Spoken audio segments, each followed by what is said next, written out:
All right, welcome to Speak for Yourself. I'm Jason Whitlock. That's Marcellus Wiley, that dude. Yes, sir. Coming up, we'll tell you if John Elway's decision to add Joe Flacco will finally fix the Broncos' quarterback woes. And I've got the first ever Hoops edition of the Emmy Award-winning That Dude's Dude. But we start every day with a Whitlock. So what kind of smoke you got today, Oh, man, Marcellus. On February 27th, 1968, CBS Nightly News anchor Walter Cronkite famously speculated that the Vietnam War was a failure. Cronkite said, "To say that we are closer to victory today is to believe, in the face of the evidence, the optimists who have been wrong in the past." President Lyndon Johnson, watching Cronkite live in the White House, allegedly turned to his aides and complained, "If I've lost Cronkite, I've lost middle America."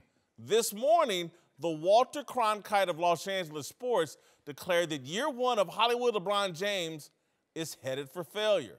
Los Angeles Times columnist Bill Plaschke published a piece that reminded me of Cronkite's reaction to the Tet offensive. Last night, the Lakers gave a half-hearted effort in Atlanta and lost to the Hawks and fell below 500 at the All-Star break. Plaschke wrote that James must lead the 28-29 Lakers to at least the second round of the playoffs. He said anything less and his first year would be an absolute failure. To not even make the playoffs would make the first year a complete waste. If LeBron James has lost Plaschke, he's lost Beverly Hills, Hollywood, Santa Monica, Orange County, and parts of Compton. What? There are reports from downtown LA that helicopters were spotted evacuating Jack Nicholson, Denzel Washington, and Diane Cannon out of the Staples Center. Plaschke shredded all things LeBron. He bagged on Rich Paul's failed attempt to move Anthony Davis to Los Angeles, LeBron's failed effort to fire Luke Walton, LeBron's slow-healing 34-year-old body, and most devastatingly, LeBron's lack of leadership. Plaschke argued that Rajon Rondo is the leader of this Lakers squad, not Hollywood James. If you watched last night's game with the Hawks, there's considerable merit to Plaschke's position. The Lakers' half-hearted effort was best exemplified by LeBron's non-existent defense in the game's final minutes. LeBron's defense screamed, "Fire Luke Walton this weekend while I'm in Charlotte for the All-Star festivities." Joseph Kennedy, President Kennedy's dad, is credited with inventing the phrase, "When the going gets tough, the tough get going." LeBron may one day be credited with a twist on the phrase, "When the going gets tough, the freakishly talented quit until things get better." This season smells like the 2010 season all over again for LeBron. Y'all remember the Boston playoff series against the Cavaliers? Paul Pierce and other NBA players do.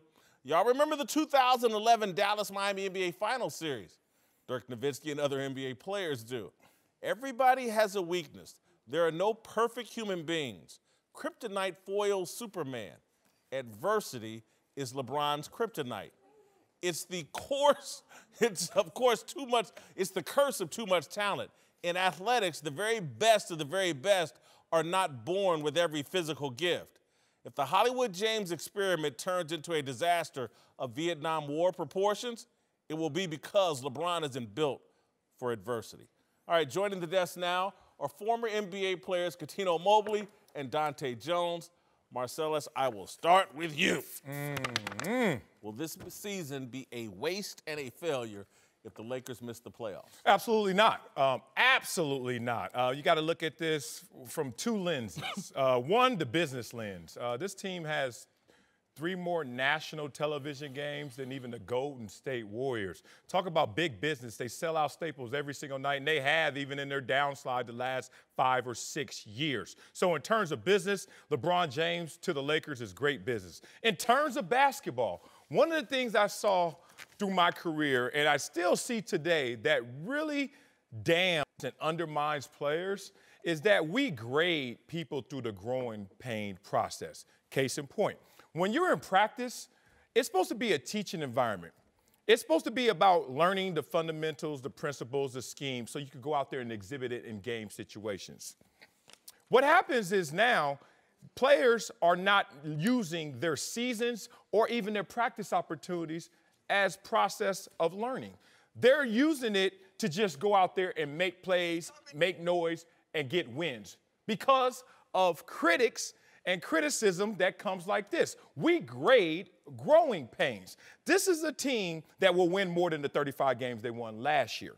This is a team that is in the process of discovery and learning who they are in terms of a championship drive. LeBron James said it postgame. These young guys are learning what adversity really feels like. They're learning what it takes to win. So all that said, let's not criticize and condemn this team if they don't make some abstract thing called the second round, as Plasky said, or as you're saying, the playoffs at all. As long as they're learning and exposing themselves to greater goods in a championship drive, I respect what the Lakers do. Marcellus, you have been in the gym. Because you just moved the goalpost all by yourself. How? When did LeBron James ever come to L.A. or anywhere and not making the playoffs isn't a waste? You just moved the goalpost back. You've been in the gym, too. I see you. The suits is laying down on you. Look what you just did. LeBron James always makes the championship. Now you don't move the goalpost to just saying he can make the playoffs and that's do or die? No. Well, yeah. It's a waste and a failure if this dude don't make the playoffs. What's the difference? Come on now. Yeah. So if they get swept in the first round, that's all good. Go, LeBron. No. That's not what I'm saying. I'm going off with Plasky. First round. Yeah, I'm sorry. He can miss the playoffs, and this isn't considered a waste. If the goalpost's been moved that far, who in L.A. signed up for that? Well, first of all, the whole weakness and adversity thing. What? No. Not yet. Not Yet. You moving them too. You moving the goalposts. Okay, let's go one first. I'm going to stay right here. Get him. What he's done is he's spoiled everyone, okay? He spoiled everyone. He's never been hurt a season, 17 games. That's one thing. And he was doing exactly what he should have done when you're fourth in the West, and the West is very competitive, correct? Mm-hmm. He gets hurt 17 games, and now they have to figure it out. If you switch that 6-12 to 12-6, what are we really talking about? If he doesn't get hurt, what are we really talking about? Because he's set it to a high standard. Because LeBron James has set his legacy and, going to the playoffs damn near every year, people are spoiled. I give my dog table food. Guess what? He gonna keep begging for table food. Sometimes, guess what? I ain't got no table food for you. Get your dog food.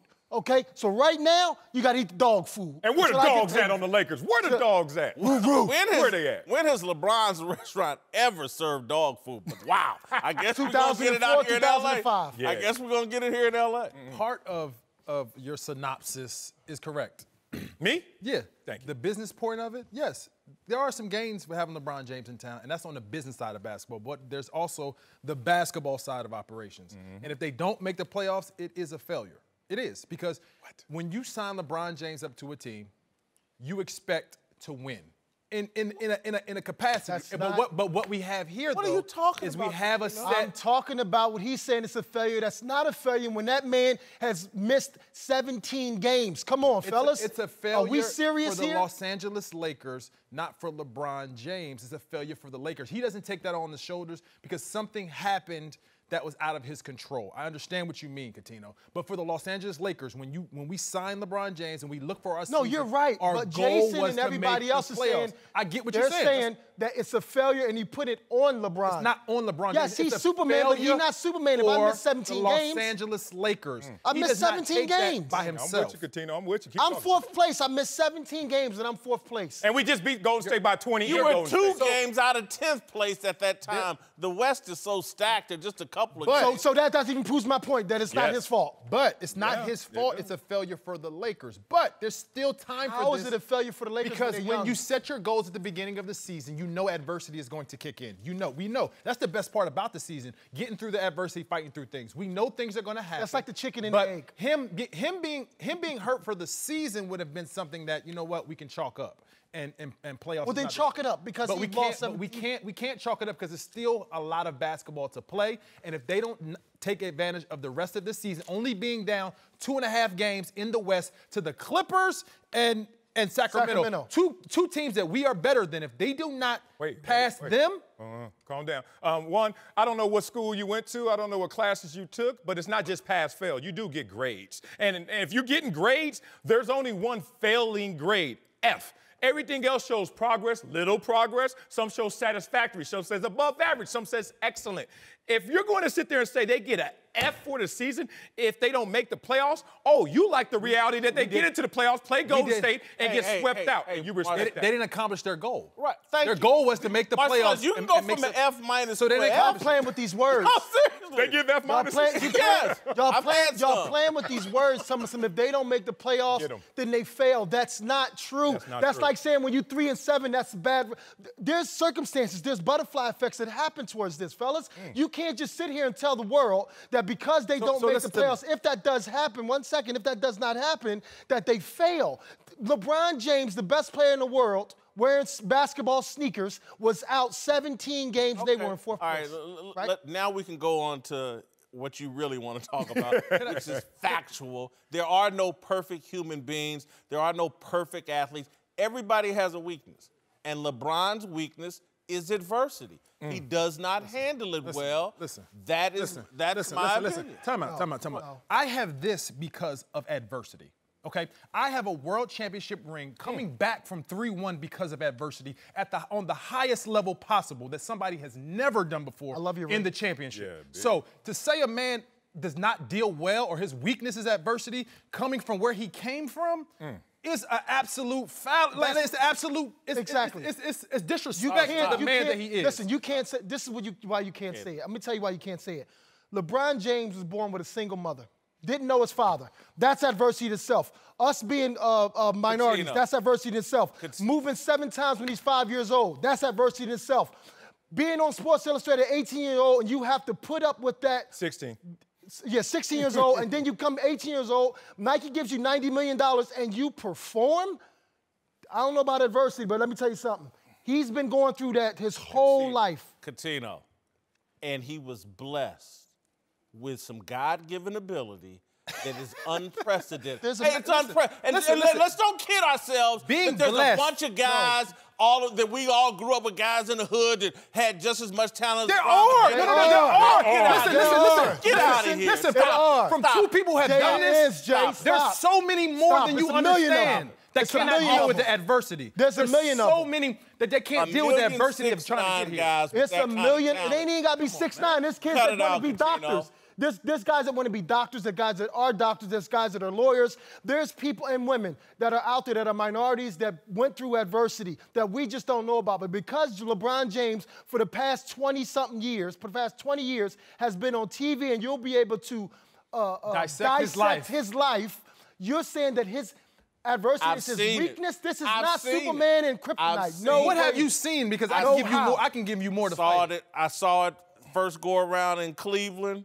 When the adversity really got tough. We don't judge him by the regular season. His first go around in Cleveland, guess what happened?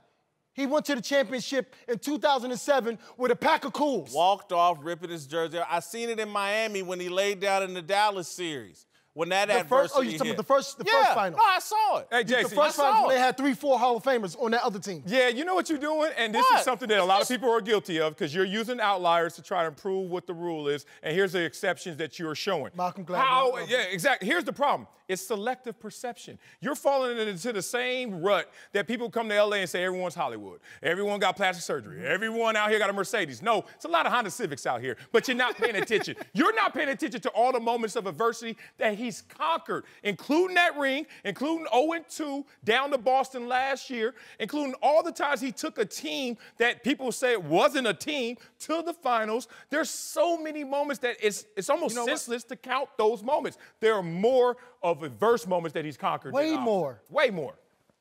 And what you're saying may be true. It's real. But weakness and adversity could still be his weakness. And it occasionally gets him. And sometimes it doesn't. His weakness is this team. He's the exposure. I get that. Okay, he exposed But in adversity, I've seen the guy not handle it well, worse than other great champions. And I'm just telling you, it's a curve. To me, I said this early in his career, he's a lot like Wilt Chamberlain. Sometimes you're blessed with so many physical gifts, the other aspects aren't as strong. And I'm just sorry, that's my opinion. In my view, it's factual. I'm not insulting the things he overcame as a child. There's a bunch He ain't the only one. We act like he's the only one. And there's a bunch that have come up out of that. I can go chapter, verse. You said his weakness is overcoming adversity. That's what I said. Because you have an opinion does not state that as being a fact. I totally agree. Right. I can go down a whole laundry list. I would love you to. I could go down, a laundry list of adversity that I faced in my life. Oh, of course. But no. Let me finish my point. Go ahead. But if somebody said, hey, you know, I've seen Whitlock, and he doesn't handle adversity as well as some others. Okay. That would be factual. What about? And so again, I know everybody thinks LeBron is Jesus. No. I don't. I don't. And so we just need to stop this. We need to stop like he's the only one that's overcome adversity. You blessed with those kind of gifts. It's like being born Donald Trump with your daddy making hundreds of millions of dollars. That puts you first in line. When you're born with those kind of physical gifts in this country, the way we celebrate sports is not the same. There's a million guys out there that didn't get a chance, got locked up, did a lot of different things that happened. They didn't have LeBron James got through all of those circumstances. He worked for that talent. You can't I'm not saying he didn't work for it. Okay, well, then you got to respect that part of the process. I didn't say he didn't work for it. But y'all sitting around here lying. No, we're not. Pretending. No, we just disagreeing. Pretending that there's a bunch of guys like LeBron James. I'll talk to you because he don't want to listen. Yeah. Down 3-1, right? Yes. The man laughed at adversity. He had our whole team laughing at One the of the fact great that moments. No. The great moment. Yeah. The great moment in basketball, in my opinion. And who'd y'all beat? The best record of all time. In regular season. And laughed at it. See, I think we're spoiled by watching other that's people what I do said. it. We're spoiled. We're spoiled because we look at the here top. and called it We look right at here on this one- show. Don't count the man out. We look at one I'm of not 300 serious. million people that play basketball, of youth that play basketball across the world. And we look at him and say, you know what?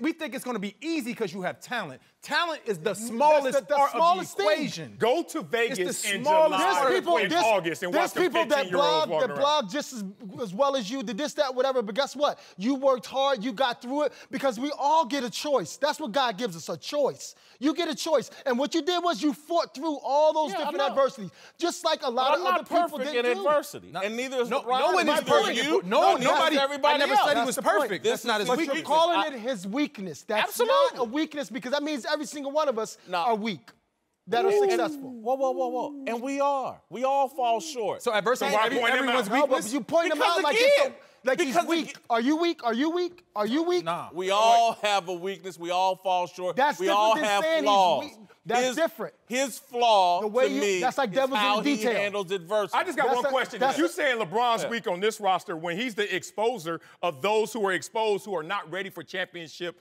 drive. What is the rest of this roster? That's what LeBron has done. He's just shined the light finally. Not even championship, playoff drive. They're not even Playoff They don't even drive. have playoff drive. They don't even have playoff experience. And you point out LeBron. Oh man. And name a young team who that's should in I the be hunt for a blaming? Michael championship. Beasley? None. I mean, who should I be blaming? Name one, please. LeBron. Name one that's won a championship or has Zubac? youth I mean, winning a he's championship. gone. None. LeBron and Magic are the ones who have conquered adversity the most on this team. And it's not a perfect process for anybody. But to call out LeBron and single him out when he's just showed you exactly what he's working with, we need to talk more about them. Wait, can you name me a team over history that's won a championship with youth? With youth as the majority of their roster. For this team to win a championship. But what I'm saying, can you I name started one? the year out saying they were going to struggle to make the playoffs. Can you name one in the hunt for a championship with youth? No, I can't because that's not something I would do. You say you're not shocked. I'm not shocked. They were fourth. Good brother. Yeah, that was early in the season. What do you mean? I said at the beginning of the season, I was on the record. So they're when they going were to fourth, struggle to make the playoffs. So when they were fourth, before I thought LeBron they got were hurt, exceeding my expectations. I'm not sitting here shocked today that they're now not. so when and that Bill Plaschke when LeBron James and others, came to LA, did you not think they were going to finish top 8? You're telling me you didn't think they were going to finish top 8? No, I said it on the show, Coutinho. My point. My point. So because he got hurt at 17 games, that's a lot. 3 games is a lot, especially when you out of 10. happens, Coutinho. I mean, he was healthy last night, right? And he had a triple-double. And he had a triple-double, too. No. He laid down on defense as Oh, well. there we go. That's fair. That's real. That's There fair they to look go. at his defensive game and say he had a bad defensive game and hold him accountable. Yeah. But that's not adversity. Yeah. 2 possessions. How many possessions does it take, Coutinho? 10? I'm just saying, 2 you possessions. played this game. Laying down, laying down on defense, you're naming 2 possessions that they lost with. February isn't just about one supersized football game. On Spotify, there's thousands of free sports podcasts that agonize over the preseasons, off-season, and plain old regular seasons of nearly every sport imaginable. Basketball, baseball, hockey, soccer, curling, and even hurling. Yes, that's a real sport. Now it's so easy to stay updated with the latest rumors, predictions, and scorching hot takes from some of your favorite game's biggest names. So take it one episode at a time and give 110% of your attention to the thousands of free sports podcasts on Spotify, because the best offense is a good podcast. Joined now by former Pro Bowl receiver TJ Houshmandzadeh. Time for a big story. Let's move to the NFL. Where, according to Adam Schefter, the Ravens have agreed in principle to trade Joe Flacco to the Broncos. The trade can't be made official until the league year begins on March 13th. But once Flacco arrives in Denver, he'll become the latest in a long line of quarterbacks, from Trevor Siemian to Paxton Lynch to Case Keenum, that John Elway has pinned the franchise's hopes on since Peyton Manning retired. Hey, John Elway's my favorite football player. This decision is crazy. I question the sanity of him as a general manager to bring in Joe Flacco. This is not an upgrade. It's a mistake. I don't get it. This is an upgrade, just by the hardware simply that Joe Flacco has won. I understand since his Super Bowl performance, he's not been the same quarterback, comparable to Case Keenum. But this is a short-term roll of the dice, which is a smart play.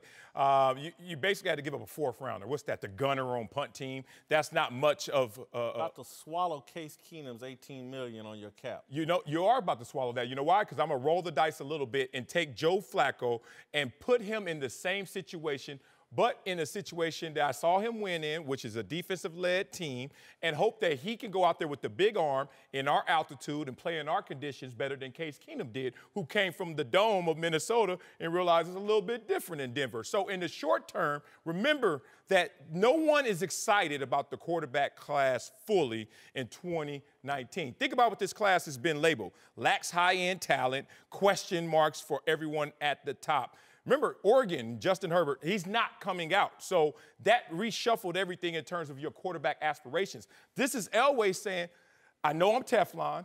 I know that I can. He ain't that tough. Okay, but he has been to this point. You can predict he's not, but he has been to this point. Let me roll the dice into a short-term deal with Joe Flacco, and then let's see if we can get something out of him and get over the hump and get back into the playoffs. It's a parallel move to me. And is it a slight upgrade because Flacco has won a Super Bowl? Yes, but talent for talent, it's a parallel move. I don't understand it. It's John Elway is looking at it as if he can do no wrong because he lucked into Peyton Manning and won a Super Bowl, and so it makes him, oh, I can just go give Case Keenum this money. Oh, I don't like Case Keenum. Let's go get Flacco. They're going to, it's what you said. They have to ride this defense. They watched the film and they said, Case Keenum was the reason we didn't win games last year. And I don't believe that's the case. They didn't have, Emmanuel Sanders got hurt. They traded Demaryius Thomas. They don't have the weapons to, Flacco's not going to make a difference. They don't have the weapons? They don't have the weapons. I don't think they can protect the quarterback. I think Flacco's more immobile than Case Keenum. Flacco's best days way behind him. Again, let's say it is a lateral move or equality, equal move. You'd have been better off riding it out with Case Keenum for another year than making this move here that I think is going to blow up in his face.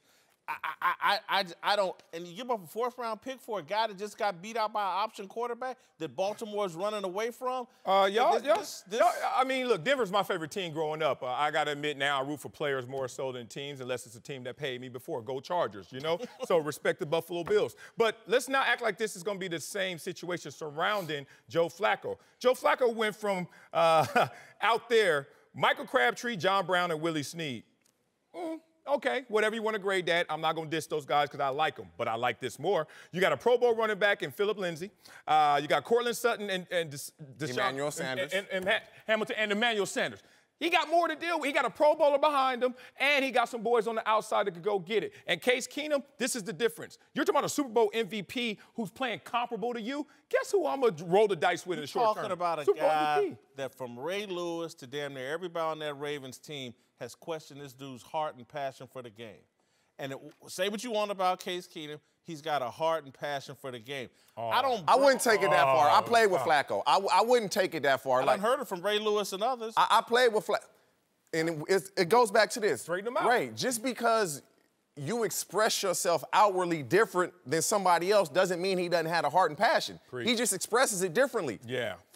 He might express it in a way that doesn't come across. It's not communicated. I mean, Flacco is a competitor, and I know this firsthand because if you watching this, we would sit in that locker room for hours playing cornhole for money. And he would lose, and it would be like, I couldn't leave. But this is what damned Eli Manning in terms of reputation. You don't express it the same. I wanted to hit the deep pass. Hold on. Go ahead. I love when players question someone's heart. And I know why you question it, because there's no answer. Like, there's nothing that is immeasurable that you're going to sit there and say, he won a Super Bowl MVP. He ain't competitive. He don't want it. He don't want heart. They don't just hand that out to anybody. You got to go get Marcellus, that. Yes? You're telling me you sat in the locker room and you couldn't go, that dude got a heart, that dude got a heart, that. Some guys are softer than others. Yeah. It's all expressions. You know what? No. There's some facts in terms of. No, that's my opinion, and I may map my opinion onto some production and say you ain't got heart. But I've seen guys straight face. I've seen guys who in there straight face and ball out. I've seen guys in there rah-rah, sorry as hell. So what we gonna do then when you see that? And we have seen that. I've seen guys that will fold when push comes to shove, and it's a personality quirk.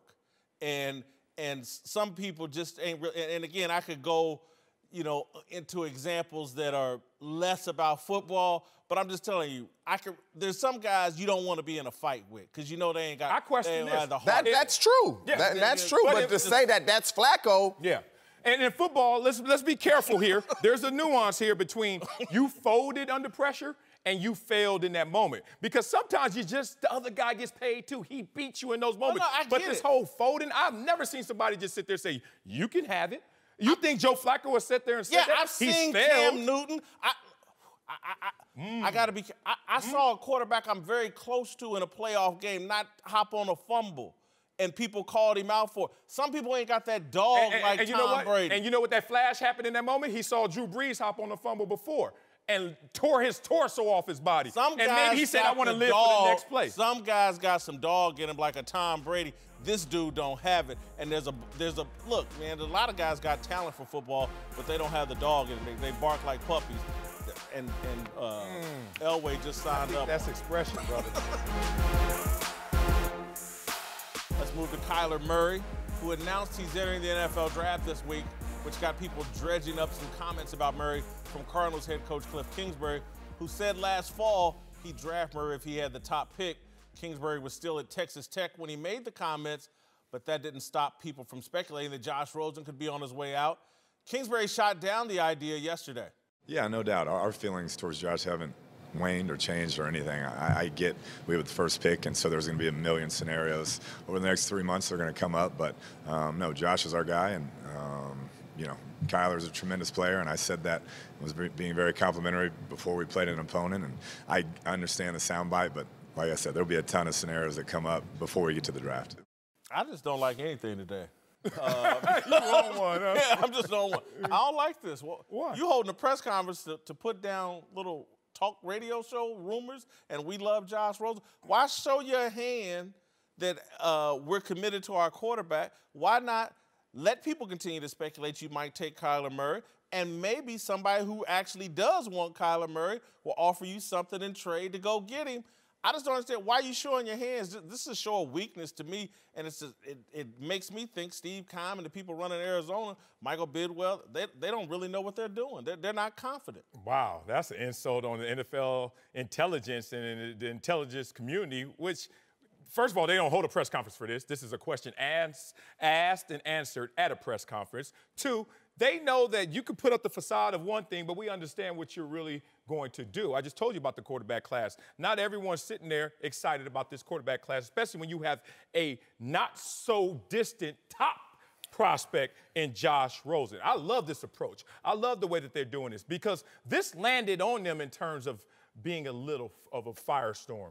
Remember, these comments were taken out of context because he was doing some pregame gloss putting some syrup on the opponent, as we all see and do. And this is a talented player in Kyler Murray. Obviously, he's a Heisman Trophy winner. But at the same time, let's not take that and put it into this situation with this organization when they are excited about Josh Rosen rebounding. He had a horrible rookie year based on expectations, but he's still a talent. So respect for them. They're going outside, realizing, oh, there's a firestorm starting to brew. Let us put this out quickly so we don't disturb our fan base and, more importantly, the psyche of Josh Rosen.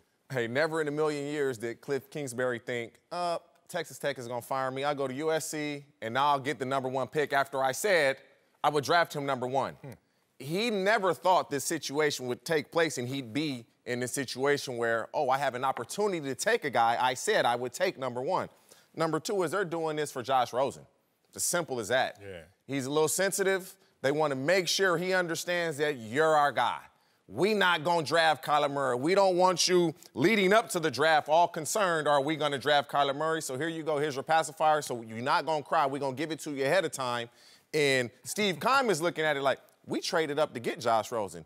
You think after 1 year I'm going to let you draft Kyler Murray? That's not happening. So whether Kingsbury wants him or not, it's not going to happen regardless. I think that Josh Rosen came out draft night and said there were 9 mistakes made in front of him.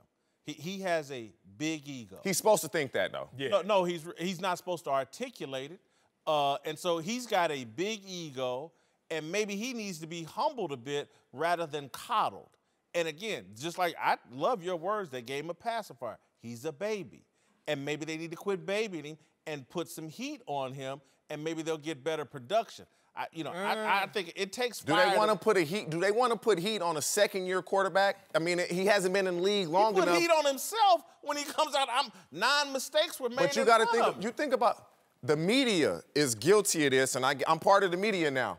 Dude, we elevate the quarterback so much. Every quarter they get coddled, they get special treatment. They walk on water, so they can do no wrong. They need to be put in their place like everybody. If you was drafting a receiver, would you say, wait a minute. It's the truth. I'm talking to half the panel up here, I guess, because you're a father. And you got to understand that, look, you can see wrong. And there's a time for punishment, and then there's a time for support. Yeah. And this is the time for support. He's a grown man, though. It's his kid. No, he's 22. And in NFL terms, he's not grown. Second, he was the worst quarterback by rating last year. You think this dude with that ego has not internalized, I had a horrible year. Now it's time to support him and guide him out of this. Why keep beating him down? The NFL opponents beat him down for 16 No, weeks. I don't disagree. He doesn't need that I'm anymore. not disagreeing saying they shouldn't do this. I'm saying this is why they're doing it. I like Josh Rosen personally as a quarterback. This is why they're doing it. The offensive line wasn't great. Man, stop. The offensive line wasn't great, but he didn't have a great, and it goes to, oh, he doesn't have enough pieces around him. Well, if you're that goddamn good, you don't need that. Whoa, wait a minute. What's wrong today? I done set off a fire. You did this. What you eat this morning and what you drink? No, but is it not true when a quarterback doesn't play well, he doesn't have enough help, and when he plays well, it's all him. It's not the help around him. Yeah, hey, man. And so are the breaks. Look, every quarterback gets coddled. I don't have a problem with it, but when it happens, just say this is what we're doing. He's sensitive. We're going to coddle him. It happens with all the quarterbacks. I'm old school. What? Josh Rosen needs to be put over somebody's lap.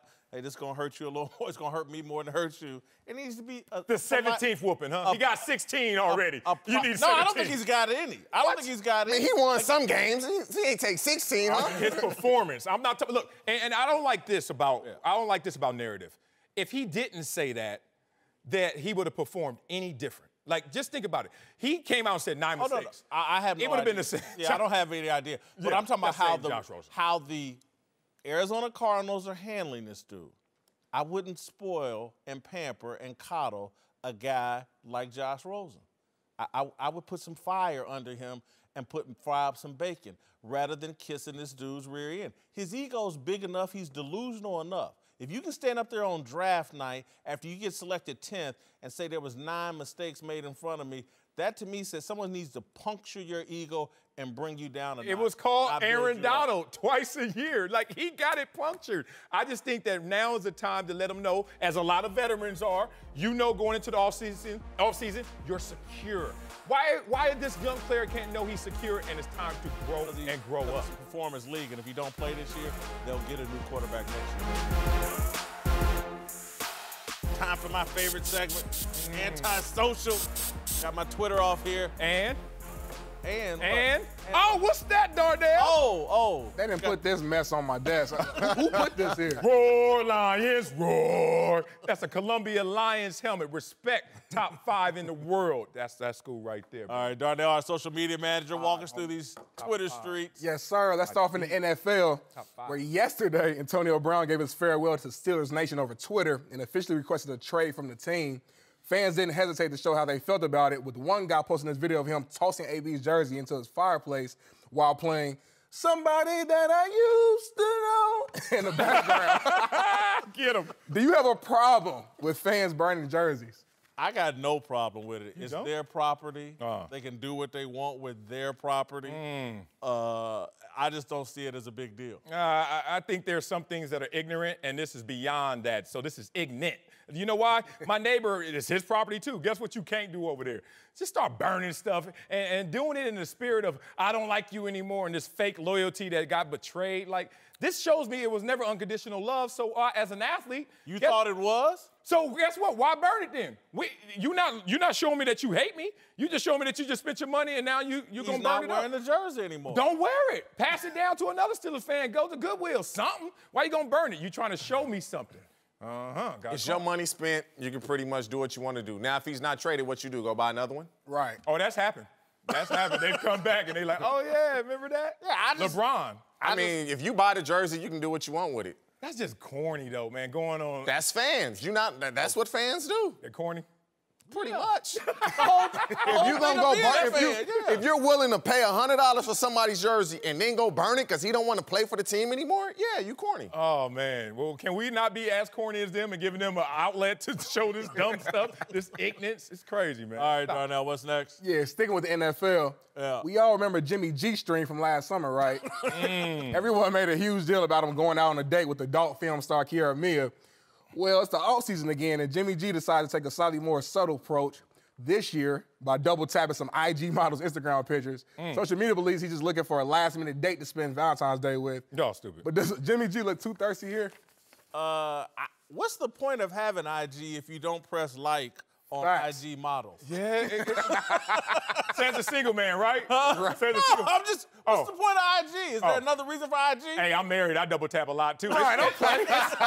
It's my maxim. You know what? Like, and you know how good looking Jimmy G is? He don't need IG for that. And then you double down and I'm get not so sure. and you know how rich and good looking Jimmy G is? No, I'm not saying he needs Jimmy it, but I'm GQ. just saying it's a platform. Why not use it for what its purpose is? Yeah, Man, especially it's easy. You single, you young, you rich. That's what you're supposed to. You see somebody nice looking, that's what you're supposed to do. He's shooting his shot non-verbally, so she probably sent him a DM. Oh, you already know that. Yeah. Who ain't looked through that? Oh, blue check mark? Blue. Yeah. Jimmy G. Let me see who this is if I don't. Oh, I'm going to send him a message. Yeah, and her old girl like, who's Jimmy G? She was like, 117 million, baby. Jimmy G, do you, bro? Do you? Yeah, I got no problem with this. Now, hanging out with a porn star in Beverly Hills, that's a little too much. What's wrong with that, though? It's the same thing, Whitlock. What's the difference? it's You got to not. translate the No, IG. no, Make it happen. He probably liked her picture and it went unnoticed. That's how the date happened. I think that's a little different, but go ahead, Darnell. Y'all smell some smoke in here? I smell some smoke. What We is got smoke some at? smoke again. Doug Farrar of USA Today sent some smoke back Whitlock's way on Twitter today. Farrar responded to Whit, agreeing with him in yesterday's Whitlaw, tweeting, "The next time you want to pick up one sentence of my work to forward an argument I completely disagree with, don't." I like Whitlock's strong response, but dude is still tweeting about it down there as we speak. Marcellus. What's that? What's the smoke level on this? Whoa, this is a tough one, man. It's not a wet match, because if it was a wet match, he would just reply with a comment with an emoji or something. So, he went a little more than that.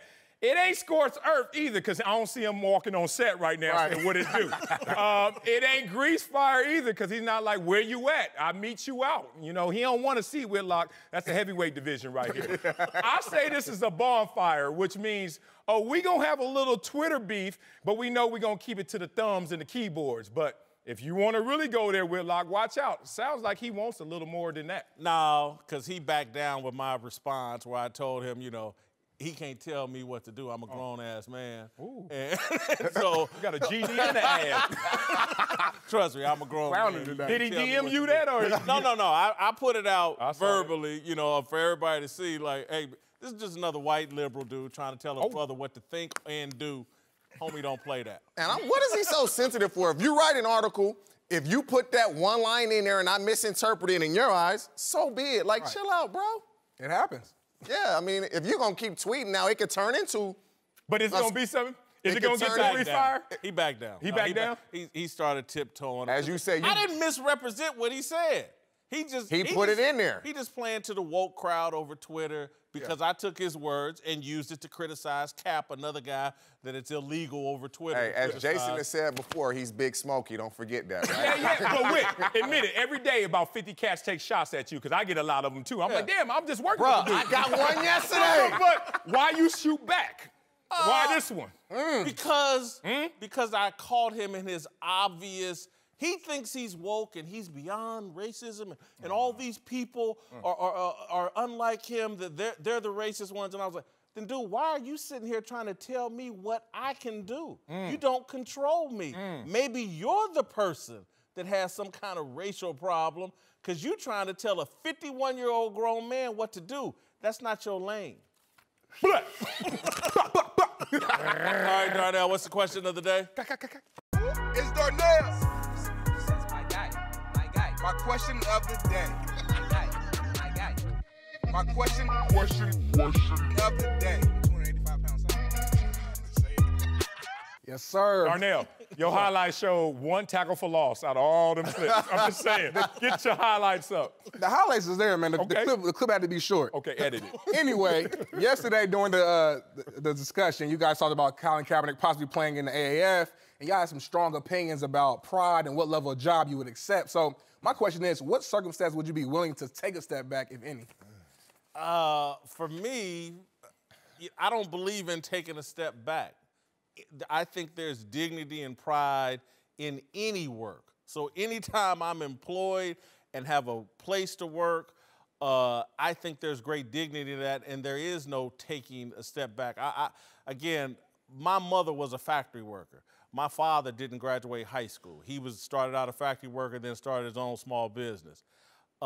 There's almost nothing I wouldn't do. From being a bartender at my father's bar to if I had to work in a factory job, I think there's great dignity in all work. Look, I have no problem with having pride. Excessive pride is the problem.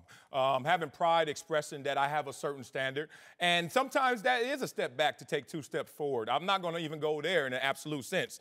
It's kind of like how people misconstrue money's the root of all evil. No, the love of money is the root of all evil. Got to read the whole damn scripture. So here's the thing. In situations like Kaepernick, he's already established a standard. And I understand that he has not always met that standard in terms of effort and showing that he wants to play at the NFL and opting out of contracts and other things that made you question his sincerity. However, I can't go to junior varsity after I balled out on varsity. It's just that simple, Coach. And if you don't like that, I'll wait it out, and we'll see who wins that. Yeah, I'm with that. It's tough when you've been to the top and now they're telling you, You choked up on this one. you don't even get an opportunity to play at the top. We're going to start you at the bottom, and you have to work your way back here after I've already been to the mountaintop, which is the Super Bowl. If I'm Kaepernick, I can't do it. Now, for myself personally, I'm doing whatever I can if that's what I really want, if it's me. But we're two different people. This is what amazes me. Yeah. Why would you give Kaepernick different advice than you would give yourself? Because I never played in the Super Bowl. I didn't get an opportunity to do that. He played at the top. But my mindset is different than his. I'm willing to do whatever it takes to get to where I got to go. TJ, you played in like 3 Pro Bowls. You put up great seasons in the NFL. had a long career in the NFL, longer than But I came into the NFL with, I wasn't supposed to. I mean, you talking about your father. I didn't graduate from high school. I don't have a high school diploma. And so I started from nothing. And so I'm willing, like, I've done everything you can do. I've seen everything you can see. So I'll do pretty much whatever I can to get where I'm going because I know what it's like to be at the bottom. Yeah, I look at it this way, Whitlock, like, when you retire from the game doesn't mean you can't play anymore. It's just you have a certain standard. Maybe you can't even meet your own standard of play. Or a situation where Kaepernick's like, they're not going to meet my requirements for my standard. Meanwhile, they'll let Nathan Peterman just pass me in line. And that's what he's thinking. I respect somebody else's trail up the mountain. I'm not going to tell you what not to think. Listen, man, we got to get young people. Life is just unfair. That doesn't mean accept the unfairness, but if you're going to get oh, my God, Nathan Peterman got a shot that I didn't get. Yeah. I could have spent my whole career complaining about opportunities given to this person and that person and blah, blah. But I'm in control of what I do. But see, that's your drive and that fortitude and that mental toughness that you have is different than others. But again, why not give that same advice? But your reality is different too. If they said you had to do this show and you had to do it for $50,000, you ain't gonna be like, yeah, okay. And we gonna throw you on the lesser network. You ain't gonna be like, yeah, okay. That's the comp to this. That's the comparable. He's sitting there saying, y'all want to use me up and play me, but if at what I didn't cost? have a job in television, I would do local TV if I thought that was the path for me to get back on national TV. Yeah. But they sending him mailbox money right now to be the symbol. I got too much pride for that. I hear you. Whitlock and Wiley, joined by Dante Jones and Katino Mobley.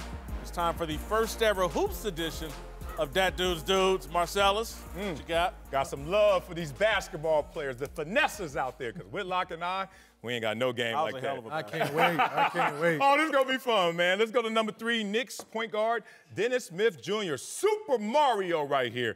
You're going to see number 3 takes us to Cleveland, the Knicks in town, and Dennis Smith Jr. just got there January 31st. For Kristaps Porzingis, pulls down the rebound. Smith pushes the ball up the court, drawing the eyes of the Cavs defense. Look at that, in that zone, in that matrix. Meanwhile, Mario Hezonja is able to float away from the defense. With all eyes on Smith, what happens here at the top of the key? Doors left wide open. Oh, my God, Mario Hezonja. Don't let the paint job fool you, baby. Up in the air like I don't care. Brings that down, and it's Super Mario. Takes the pass from Smith and delivers that poster. Marquise Chris. Dome piece. Look at DeAndre. Shout out to my Clippers. Come back next year. He's loving it. The bench is loving it. He's our number 3 Dat Dude of the Week. Basketball edition. Now, number 2, Bucks. Let's go out there with Giannis. Copo. 0 to 100. Real quick, y'all. Number 2 takes us to Chicago. Bulls get into the offensive set. Giannis and with Lauri Markkanen over there. Uh-oh, it's time to build that wall up. You can see he's going to break that wall down and help outside to double the ball. Markkanen, what you going to do with the ball when you see that Giannis over there on that double? Oh, you turn it over. Now it's time to run. Let's get down there. And Giannis and the fellow Bucks all-star Chris Middleton starts to break with his head up, scanning the floor. Oh, get the ball at the top of the three-point line. What do you think it's going to take him in terms of steps to get to that rim? Yeah. How about 1, none, 0 steps? Just no dribbles at all, gets to the rim. Oh, my God, that's a freak right there, Greek freak. Number 2. And let's go to number 1, the Raptors. Toronto, Kawhi Leonard. Guess what he said? The bank is open. Our number 1 future Clipper, Kawhi Leonard. He's in his temporary home right now in Toronto. I don't like this. I don't like this right now. Look at that eye contact with him and Kawhi. Y'all ain't really friends. That's fake friends right there. Lowry walks up, and then he's going to get into the offense with his fake friend right now until he becomes a Clipper. Now, you got 3 options right here. You're starting to dribble out, start to play. Oh, you're going to start the pick and roll right here? You're going to fake the pick and flare out? Or you're just going to step out to the three-point line? Let's see what you got. Now, from Lowry's vantage point, there's a soft spot in the defense. Take a seat, take a nap right there where the pillows are. Lowry, oh, he sets up Kawhi for the game winner right there. And if you want to look at it closely and replay, oh, I didn't know that the bank was still open at T.O. Whew, future Clipper right there. We need all that to get us over the hump. My man, number 1, Kawhi Leonard, the bank is open, and you're our number 1 Dat Dude of the Week. Stop trying to show love. Valentine's Day is almost here. It ain't going to work.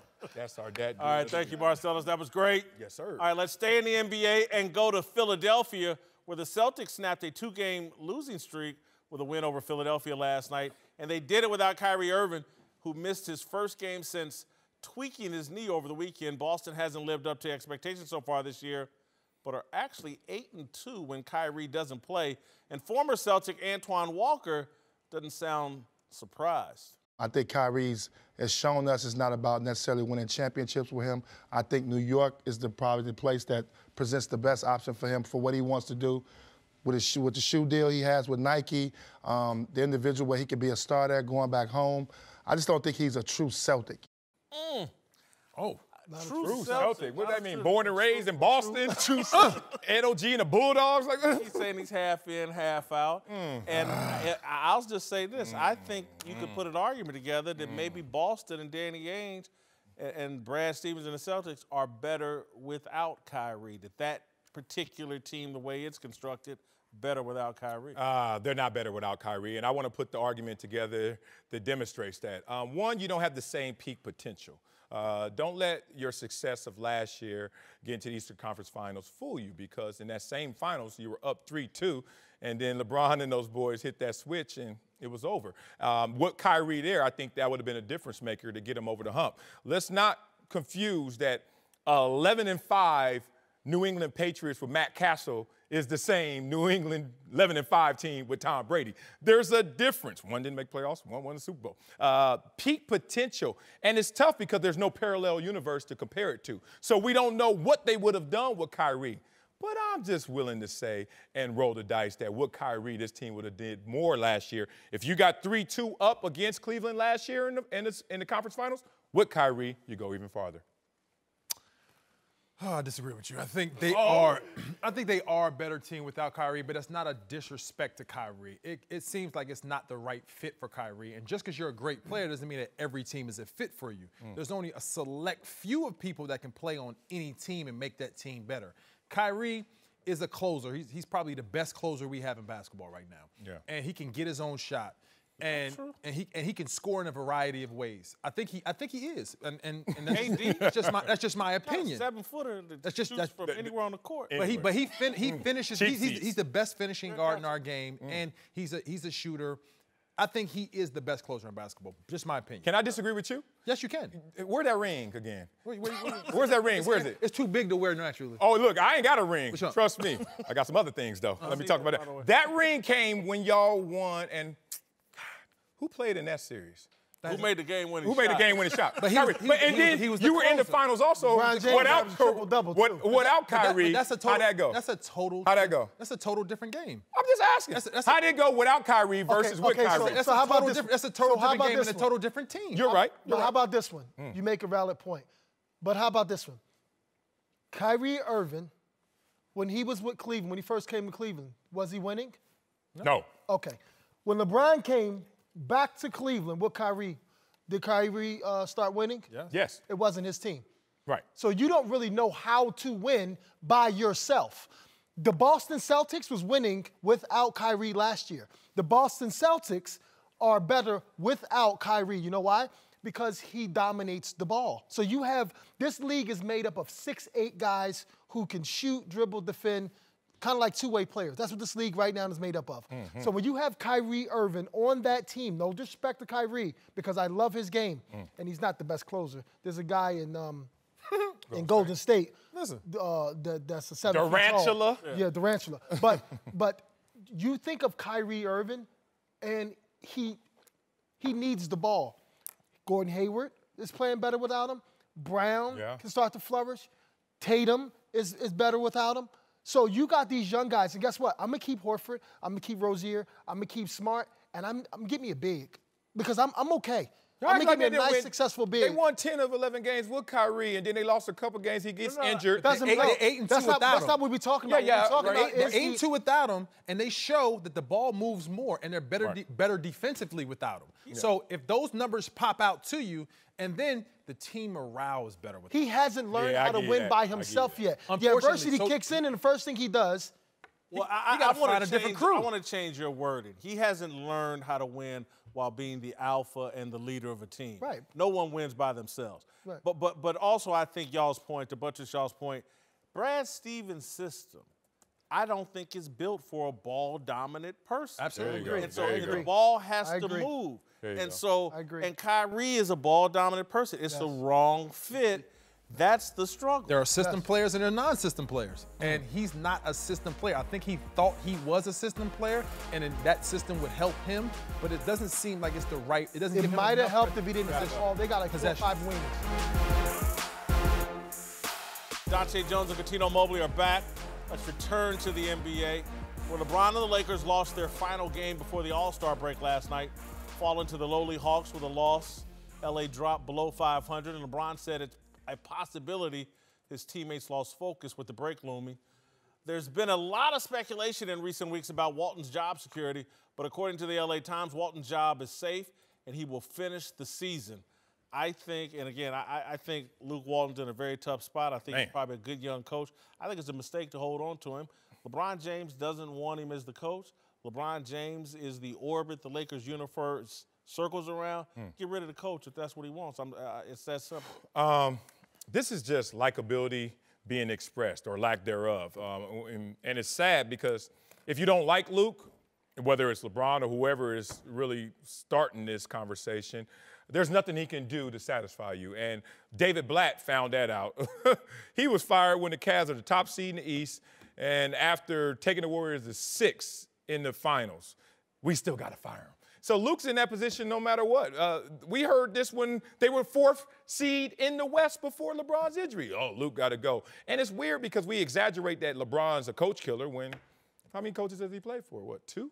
Got rid of 2. So if he got rid of them. So I just think that Luke's in an impossible position because there's nothing he can do to satisfy the naysayers. Nothing. Nothing at all. Luke, and I want to be careful with my words here because I have a lot of respect for Luke Walton as a basketball coach. I think he's a very good basketball coach. But just like players aren't the right fit for the team and the style sometimes, some coaches are not the right fit for the demographic of the team. And it's looking like he's not the right fit for this group of kids. And because his experience level, yes, he coached the Warriors for that stint of games when Steve Kerr was there. But what he had behind him was Steve Kerr, Jerry West, and an organization that could control the team when things went wrong, or if things went wrong, or if somebody looked at you like, what have you done to be able to, when things get thick, like I asked Cuttino, I said, what would stop you from going at Luke if you were on the team right now and be like, you know what?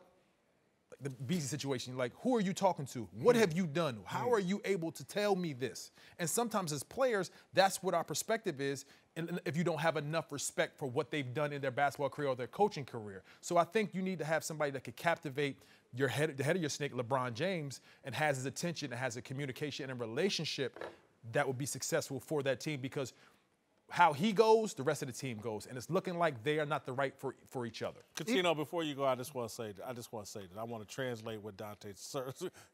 Narrow it down. Cosby kids over with Golden State, Bebe's kids over with the Lakers. Man. Wrong coach for Bebe's kids. Go ahead, Cuttino. Bebe's kids. Kuzma. Lonzo. Beasley, Lance Stevenson. Anyway, go ahead. JaVale Shout out to McGee. Robin Harris. Grown ass kids. Rest in peace, Robin Harris. The baby kids. I was a Cosby kid. I'm from Philadelphia. But you know what? You guys make good points. Now, if the Lakers were 57-0, they wouldn't even give Luke credit. They would give it to LeBron James. It's very simple. That's the life of a coach, though. Exactly. No, but I'm just Not saying, all like, coaches. not all coaches. When you're dealing with LeBron James, Pop, yeah. When you're dealing with LeBron James. Phil Jackson. When you're dealing with LeBron James, it's hard being underneath that microscope as a coach, right? When you referenced me, well, I was a captain of every single team I've been on. When I was with Chris Webber and Mike Bibby, when I was with Steve Francis, Yao Ming, Charles, like I was captain. So I was an extension from the coach. I was more respectful, even though I was one of the top guys. So Stephen Curry makes it easier for everybody else to fall in line. LeBron James may make it harder because LeBron James' body language sometimes the plays don't go well, whatever it is. So then other guys are looking at LeBron. You mean when adversity happens? But go ahead, Cuttino. I'm sorry. Stop it. There you go. That's not adversity. Stop it. I don't like that play. Okay. Go ahead. No. I thought we were friends, Get him. man. We are. Go ahead, man. Please, Good brother. please, Good brother. man. Good brother. Good brother. Hey, have this ever happened to Tino? Seriously, I got a real question for y'all. This is why I knew Luke was in an impossible situation. I don't know if this has ever happened. In your same draft class is your coach, and he was picked 32nd and you were picked first. So how do you walk into the locker room on the court and you letting that dude tell you what to do? That's my point. That's what Dante I'm said saying. the same thing. It's not Luke. It's the fact that the best player in the world and the best player in your team is a guy that you came in with. So unless you have a hell of a record and you can point to that and say, you know what, I did this, like Phil Jackson say, you know what, I got 6 rings, Kobe. You got to listen to me. Yeah, bow down. Bow down. Uncle Jimmy's here to help us talk about our approval rating for LeBron James. Don't go. Oh, y'all did it. Oh, man, look at him.